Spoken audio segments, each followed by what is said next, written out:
Hello everyone, welcome to Next Level Humanity podcast, Masters Unplugged. Here I have Mine Ovacık.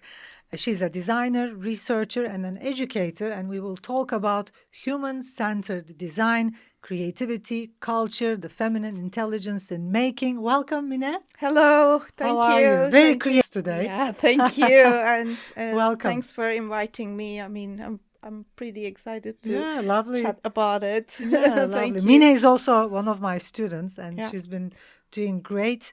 Your career spans continents, cultures, creative practices. I know you in person. You're a very extra, highly creative individual, from industrial design to research and education.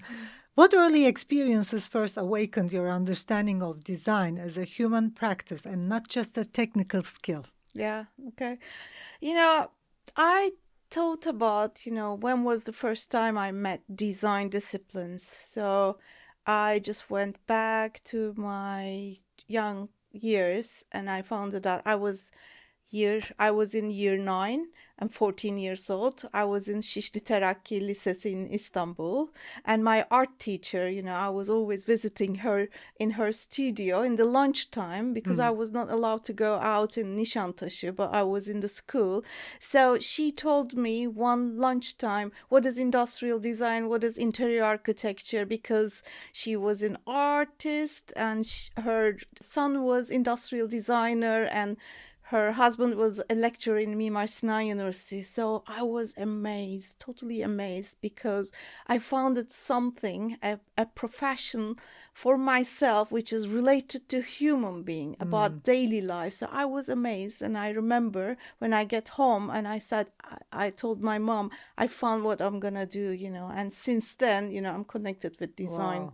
Disciplines. Wow. It was my passion. And because you said Istanbul, how did growing up between Turkey and also international context inform your perspective on culture-rooted creativity and your commitment to social conscious design? Because that's I think what's very different in your approach. Yeah, I was born and grow up in Istanbul, and I was always like want to go abroad and discover the world. So I managed to do that when I was 21. So I went to United States for my master degree after studying interior architecture in Mimar Sinan University in Istanbul. So when I get there, it was totally new world, and that was the first time I went out of the country. So, and I was not traveling at that time, it was not very common to travel abroad in my life. And so in USA, in United States, while I was doing Master of Fine Arts, so I've seen, totally different culture. It was totally different than interior architecture education for me. Like in interior architecture, it's kind of luxurious, you design people's houses and things. But in United States, I learned about universal design, which is called in England inclusive design. Like design for 90% of the world popularity, not only luxuries, products, vehicles, car design or something, but just for people's life to make their life easy or better for well-being, so that culturally, changed my mind in design. Yeah. It's a very interesting subject. Many designers start with a desire to create objects. And when did your work shift toward designing for social impact and participation? Yeah, that was, When you were in States? It just started in the States because my master degree education was like for people, and universal design I met. And also my advisor, who was coming from that era, universal design, who created that designer's mindset time. And while I was doing my PhD in Istanbul, Mimar Sinan again, my PhD dissertation was about participatory design. So like people without design education who are designing for their life. So while I was researching, I came up with Victor Papanek, who is the designer in 70s, says designers has responsibility not only for consumers' culture, but to make the life better. So his book, Design for the Real World, was just the book changed totally my mind. Yeah. So since then, I towards to social design, design for 90% of popularity in the world and things like that. So it's the milestone, Okay. during my And your PhD. PhD and early professional work were deeply research oriented. Yeah. How did that academic grounding shape the way you define meaningful design today? Not only that book, but overall the whole academic. Yeah, all, I can't think design without research, How could we design without research? Because we're Yeah, designing for people, we're designing for living creatures, so we gotta make empathy, understand them, and so we gotta connect it with them to solve their problem. So bring some solutions to the life. So yeah, like the participatory design was, or co-design is like, designer is different than artist a little bit. Artists can be just very individual and state her or his art. Yes. But designer has different responsibility. Yes. Yeah, because we're true. creating products and giving their life. I mean, people are using in their life, and you are responsible if something happens, accidents and things. So it's just slightly different then. You have worked on environmentally and socially conscious objects and also co-design projects. How do you integrate intuition into a practice often derived by research and evidence? Okay, so yeah, co-design and co-creation is like designer is just creating the solutions together with the users or communities. So there is no hierarchy between the designer and the people. Okay. So this is one of the research method that I'm just applying or creating. So in that case, the designer is catalyzer to find the solutions. So you're and kind of like definitely. Yeah. So it's collective activity. Yeah, it's kind of like channeling Yes. what's out there into that. That's very interesting. Yeah. So we're designing together. So it's not just yourself, but it's kind of like you're opening up to the whole. Yeah, that's amazing. Yeah. That's So, amazing. like, to be more expert in co-design, I got coaching trainings, diploma. Okay. So which is, you never advise in coachings. You just Yes. ask questions and people just open You up. channel the energy. And you don't. And reflect the energy. Channel Definitely. it. Wow. Channel. And after you organize them to make the solution, or you use the methods, creative thinking methods, to ask them, bring out deep insights. It's actually very interesting, because I think you got in that energy and like today when you walked in, because you wear all black, but then there is this element of red and the red lipstick, which is, I think, reflecting my energy. What you're wearing today is reflecting my energy. Like the black is you, and then the red and the scarf, that's kind of like my energy. So that's also, I think, shown in your everyday experience, because what we do, I think, we become what we do. Yes. So it's in our style, it's the way we speak, and that's beautiful. So what does mastery look like in design? Is it a technical excellence, emotional intelligence, cultural sensitivity, all of the above? Actually, it's all, but I also add some words. It's all merged together. We as a designer, I have like technical skills. Like I'm able to use carpentry machines and things. I mean, recently I'm just doing this. Very technical. I can work with engineers and things. But at the same time, what is mastery for me is like empathy, empowering, encouraging people, and to make like community engaged projects, or eco design, eco-centric projects. And also the communication is very important. Sure. You gotta be good at communication to understand intuitively, understand people, user, and also express the words and things in any level, any language, any level. So that's the mastery, I think. Yeah. And design can be reductive or expansive. How do you ensure your work consistently expands understanding rather than just solving problems? Communication again. It is really important. I think design is a High EQ. communication.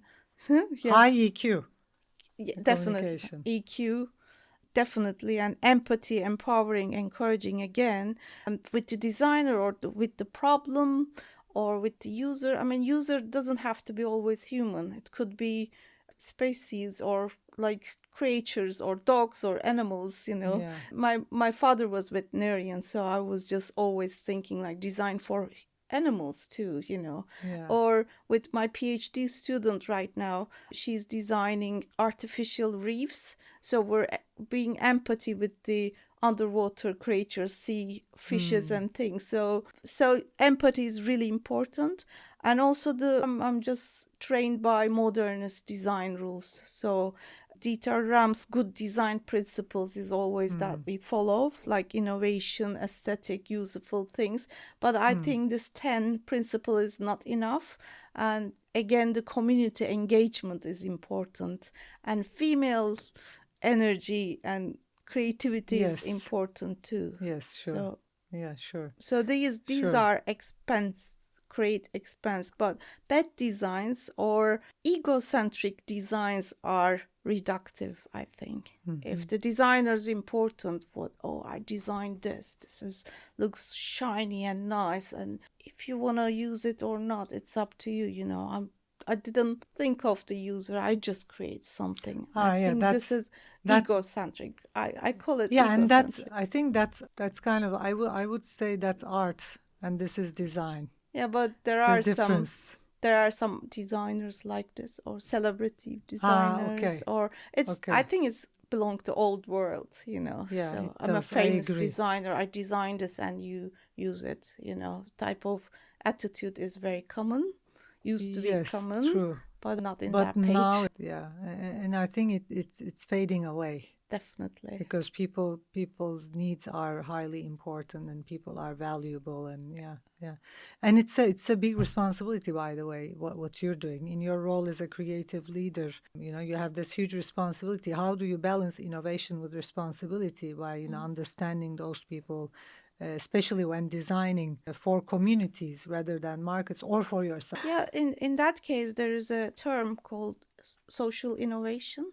So I'm much more in that page. Yeah. Of course, I was part of the innovative projects. Like we did research projects with team and things, and we had patents or design registers registered as an innovation. But social innovation is again, you know, we're designing with communities, so authenticity, unique solutions just comes from the, you know, people, you know, they didn't know that they're being innovative, but this is the designer's role. I see what is innovative in such Yes. a group projects or Yes. teams. And Yeah. also, like as a I was at Yashar University and leading academic team. I was head of the department, so all my academic team was creative people too, designers and lecturers. So in that case, the participatory leadership was my philosophy. So I was not only leading as a head of the department, but we were as a team. So I was listening there or being empathy. So Gotcha. we've been running the department all together. So again, like collective Collective. leadership, or Yeah. Yeah. kind of is Lovely. just, I think this has become innovative. And I agree. also, Yeah. yeah. Yeah. And you often explore design through lenses like sustainability, craft, heritage, and participatory culture. What does purposeful design mean to you beyond all aesthetics? There is two terms, eco-centric design and egocentric design. Ah, I love it. Ecocentric and Eco, yeah. egocentric. Okay. Eco-centric, Is you for have to humans think and of the sustainable. earth, Earth, planet, sustainable sustainability, materials, human, any or also species. whether it's practical or not, usable. Exactly. Yeah. So designer is in there, not egocentric. It gotta be connected with the planet and Okay. sustainable. So it's like collective again. I love So I it. think this is very purposeful for Yeah. me. And also, like the term inclusive design is just for people who has different features, could be like physically or mentally challenging people or elderly people, Yeah. designing for them. You know, these are like inclusive for well-being, you know, especially for design for well-being is my purpose. Creativity for well-being, craft for well-being is my focus, and I'm really getting excited. This is interesting. Maybe we work together in that in the future. Could be in great. Our detail centers and the longevity. Could be great. Many design disciplines are still male-oriented, as you know. How have you found your voice, and how have women reshaped the practice of your design, in your view? Yeah, this is really interesting. When I was at the university in Turkey, industrial design department and discipline was very male thing. 99%? Yes. Yeah, I know. And also when I went to United States in MFA I was doing in my master degree, and we were in the same studio with undergraduate and 100 students we were. So I was one in graduate part. And you we were were the only woman? Two women? Two women in the... My goodness. Yeah. So I was lucky and experienced because I grew up two brothers. I was experienced, so I was like being like boyish little bit, you know, even though I was like married woman at that time, but I was like boy. So at studio, we've been playing with paper balls, you know, at night. So, or I was riding motorcycle, you know, I was just doing all boyish things because of my brother experience. But later, you know, I experimented many things. I shaved my hair. I was like dressing like male, boyish type of things. But I also discovered one day discriminating being woman and woman production. Textile design is pretty woman. Yes. I discovered one day I was discriminating because I was modernist. École was very female. So this is how I discovered in myself. I was just being honest to. Vandana Shiva is an Indian ecofeminist and physic. She has lots of books. One of her books just enlightened me. It was about ecofeminism and ecological production, how the woman is just connected to earth and craft and agriculture and things. When I read it, industrialization is very male thing, which this is just grow up with that. But emotionally, I was suffering unconsciously. So it was like late 20s. So when I found Vandana Shiva's books, I read all of them. And then I shift my way in design. So I become post-industrial designer, ecological designer. So I just get connected with more since, you know, in 2007, I was just doing more ecological design, materials and things. I still love machine aesthetic, industrial products, but I also now I'm much more deep in sustainability, regenerative design and things. So, and female energy. Since then, I've been working on female energy, intelligence and things. Wow, lovely. And you have also published and presented internationally. What role do research and storytelling play in expanding design beyond artifacts into deep cultural narratives? Yeah, I can't think design without research or storytelling. Yeah. This is part of the creative process, like storytelling, creating scenario, persona building, just to understand the user, the design problem and things. So, and also the research steps, creative thinking methods, all are just part of the design and creation process. So cultural narratives, like cultural studies, is one of my research interests. So it changes from different geography to it. So it's really nice to see how the things are, you know, shaping with this cultural preferences, habits, stories, relationships, blah blah. So it's part of the design, and it has to change, you know, like if we're designing like people in Turkey, it could have different futures, or in United States, it changes with the cultural stories and things. Yeah. How do you see responsible design shaping the future of education, community resilience, and environmental stewardship? Right now in design education, especially because I'm an expert in there, at the universities, there is a big gap, and which is, I mean, the connection students, they're not taught or don't have experience how to get connected to themselves. Yeah.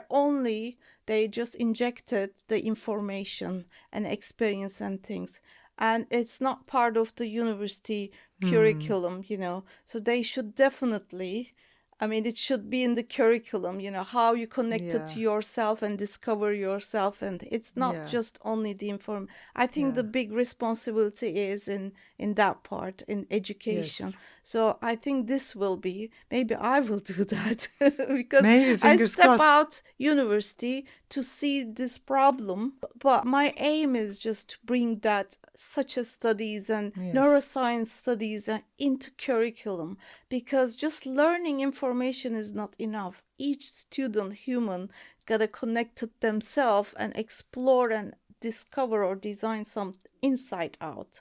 So I think this is the responsibility, and this will shape the future design education, hopefully at the universities. Hopefully it's a very new thing, and the whole academic conservativity, I mean, I found academia is very conservative, not conservative, but just has very concrete rules. So they don't accept like any alternative human related type of new ideas and things. So I think that's the responsibility, and more connected with our creativity and things. I think so too. I think this will bring and also the schools shouldn't be in this school building, they gotta be in the community. In the community, just outside, and together with humans, and together with the real world. I agree. And that's what's some missing, projects, especially in any kind of design work, architectural design included. I think the designers should be in life with people. In streets, I agree. Definitely. Just feeling the vibe in the streets and what's going on around the world, what the world needs. I fully agree. Yeah. Definitely. It's very separated. I mean, it's the education. And then is just, not only the education, also the lecturers and academicians, and were like, separated from the life in their sometimes. own heads.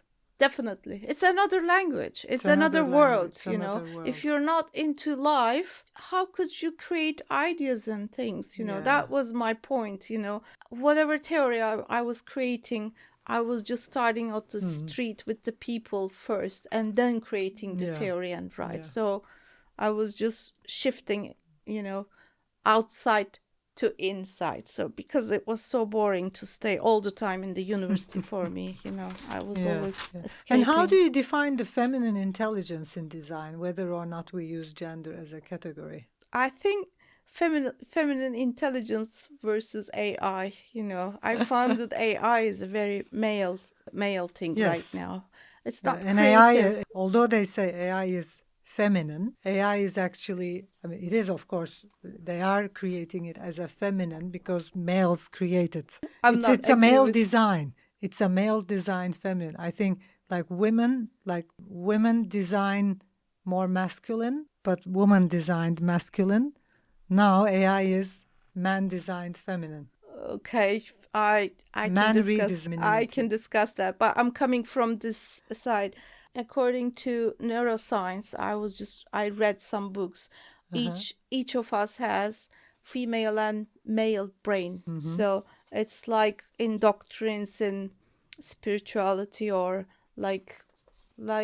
we have, each of us has like female brain and male brain, etc. But there is dominant. Like if you're a man, your male side is dominated. If you're a woman, female side is dominated. Yes. So I think we will create feminine intelligence, because AI is just collecting whatever existed, collecting whatever created by human, right?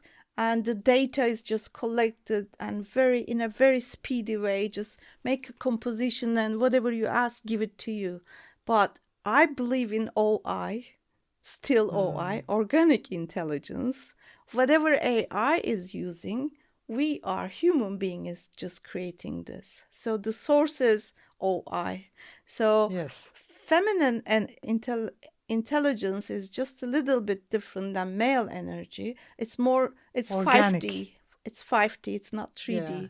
5D, intuitive, and also just create empathy, So I think we will discuss about FI very soon, and it will bring another dimension to AI, I think. Yeah. Yeah. Yeah, agreed. Let's go with more personal questions. What truth keeps you grounded when things are difficult, when design becomes difficult, messy, ambiguous? I believe in creativity, Okay. and I trust my creative mind. Again, intuitively, And you go yeah, into intuition. definitely, Yeah, and back to intuition. definitely, and also I trust the process. I stop if it's something not going well, which I experienced in London a little bit, but I stopped and I trust I can learn, I can transform and be adapted. Okay. I can adapt myself a new. So having trust in adaptation, basically. Definitely. Yeah. And transformation. I can transform Transformation. myself. Okay. And deep inside me, there are something. So I trust there. Yeah, got it. I trust Get there. it. So I can just recreate it. I can just change the way I can make other things, and I tried many things in London, for example, very experimental things. Amazing. What are you currently unlearning about creativity, progress, and also your own identity as a maker, as a designer? Right now, I'm having a diet, social media, not interacting. You have social media. Yes, Great. it's like retrieve Good plan. center. I'm like in retrieve center, and I just stop, not following too. Sometimes I only LinkedIn, sometimes not too much, and also digital marketing and selling techniques. I was just practicing and learning a lot, but I also having a diet right now because they're like just killing the authenticity, originality, and creativity. Yes. I'm just shut the doors right now. Good for you. yeah. Something amazing is coming. It feels like you're pregnant to something. Yeah. And finally, if you could leave one message for the next generation of women designers, researchers, and builders, what would that be? Definitely connected to yourself and find out what is your authenticity, Yes, who you are. Because like education, design education, there are lots of information you can reach easily. Doesn't matter. But what is important, the connection between yourself, especially the women's young women. Understand who. Definitely. Who are you? Be original. And I trust the new generation. They're not, shaped by the society too much. They're very independent mind, which I am just really, I'm trusting them. But they can do more. If you're like suffering like emotionally and things, just find yourself connected, and the information, it will come to you. I mean, you just practice. It does. So Thank you, Mina, for this Thank lovely you. conversation. I'm certain our listeners and anybody who's watching us on YouTube enjoyed the conversation as much as I did. Thanks to everyone who's listening. Thanks to everyone who's watching. Make sure you subscribe to all of our channels, Spotify and YouTube. And is there any one last thing you would like to finish with? Thank you so much. I'm looking forward to listen this, and I really enjoy every person in your program podcast. So interesting, and I think this is going somewhere. Next level. Next level I'm very humans. excited. And I will see you in the next episode. Bye for now.